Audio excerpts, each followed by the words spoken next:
Gone with the Wind with John John Neville and Barbara Jeffords.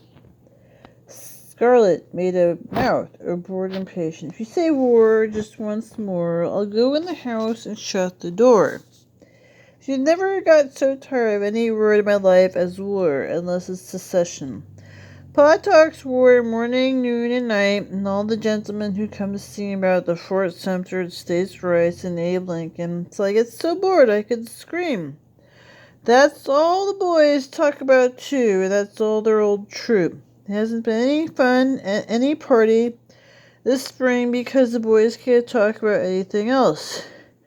I'm mighty glad Georgia waited till after Christmas for us seceded, or it would be ruined Christmas parties too. If you say war again, I'll go in the house. She meant that, she said, for she could never long endure any conversation which was not the chief subject. She smiled when she spoke, consciously deepening her dimple and fluttering her bristleback lashes swiftly as butterfly wings. The boys were enchanted, as she had intended. Then to be as they hastened to apologize for boring her. They thought none the less for her lack of interest. Indeed, they thought more. War was men's business, not ladies', and they took her attitude as evidence of her femininity. Having maneuvered them away from the boring subject of war, she went back into interest of their immediate situation. What did your mother say about you two being expelled again? The boys looked uncomfortable, recalling your mother's conduct 3 months ago. They had come home by request from the University of Virginia. Well, said Stewart, she hasn't had a chance to say anything yet. Tom and us left home early this morning before she got up, and Tom was laying out at Fontaine's. Came over here. Didn't she say anything? When you got home last night. We were in luck last night, just before we got home, that a new stallion Ma got in Kentucky last month. It was brought in and placed was in the stew. The big brute. He's a grand horse, Scarlet. Must let your paw to come over and see him right away. He'd trampled 2 of my darkies. He'd already been a hunk of his groom on his way down here. He trampled 2 of Ma's darkies who met the train at Jonesboro. Just before we got home, he'd about kicked the train at Jonesboro. Kicked the stable down, half-killed Strawberry, my old stallion. We got home, Ma was in the stable with a sack full of sugar, smoothing him down, and doing mighty well, too. Darkies were hanging on from the rafters. Popeye, they were so scared. Ma was talking to the horse like he was folks and he was eating out of her hand. Ain't nobody like Ma with a horse. And then she said, Heaven's name, what were you for doing home again? You're worse than the plagues of Egypt. Then the horse began snorting, and Ring said, Get out of here. Can't you see he's nervous, the big darling? I'll attend you 4 in the morning. She went to bed, and their morning and got before she could catch and left Boyd to handle her. Do you support she'll hit Boyd? Scarlet like the rest of the county. Could never use the way small Mrs. Tarleton bullied her grown sons. Laid a riding crop on their backs, the occasion seemed to warrant it.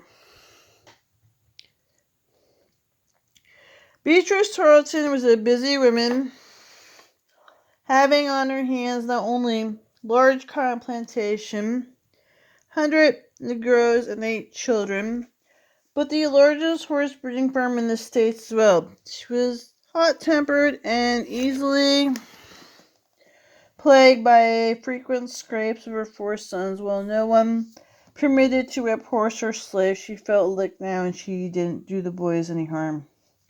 Of course she won't hit Boyd. She never beat Boyd much because he's the oldest. Besides, he's a rental litter, said Stuart. Proud of his 6'2". So I left him at home explaining things to her.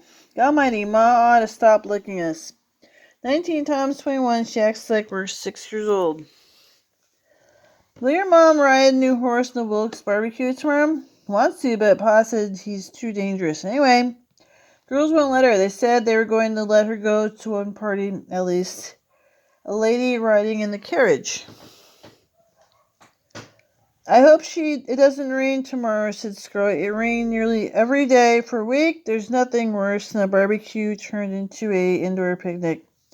Oh, it'll be clear tomorrow, hot as June, said Stuart. Look at that sunset. I never saw one redder. You can always tell weather by sunsets. He looked out across the endless acres of Gerald Harris' newly plowed car field toward the red horizon. Now the sun was setting. A welter of crimson behind the hills across Flint River. The warmth of the April day was ebbing into faint but balmy chill. Spring had come along early that year, when warm, quick rains and sudden frothing pink peach blossoms and dogwood dappling with white stars the dark river, swamp, and far-off hills. Already the plowing was nearly finished, and the bloody glory, sunset, colored the fresh-cut furrows of red Georgia clay to even redder hues. The moist, hungry earth, waiting upturned for cotton seeds, showed pinkish in the sandy tops of furrows. Vermilion and scarlet and maroon were the shadows lay along the sides of the trenches. The whitewashed brick plantation house seen an island. It's in the wild Red Sea. See a spiraling, curving crescent billows petrified suddenly at the moment the pink-tipped waves were breaking into surf. For here there went no long, straight furrows such as we'd seen in the yellow clay field of the flat middle Georgia country, lush black earth of the coastal plantations. The rolling foothill country of North Georgia was plowed a million curves to keep the rich earth from washing down into the river bottoms. It was a savagely red land, blood-colored after rains, brick dust, and droughts. The best cotton land in the world. It was pleasant land of white houses, peaceful plowed fields, and sluggish yellow rivers, but a land of contrast, of brightest sun glare and densest shade. Plantation clearings and miles of cotton fields,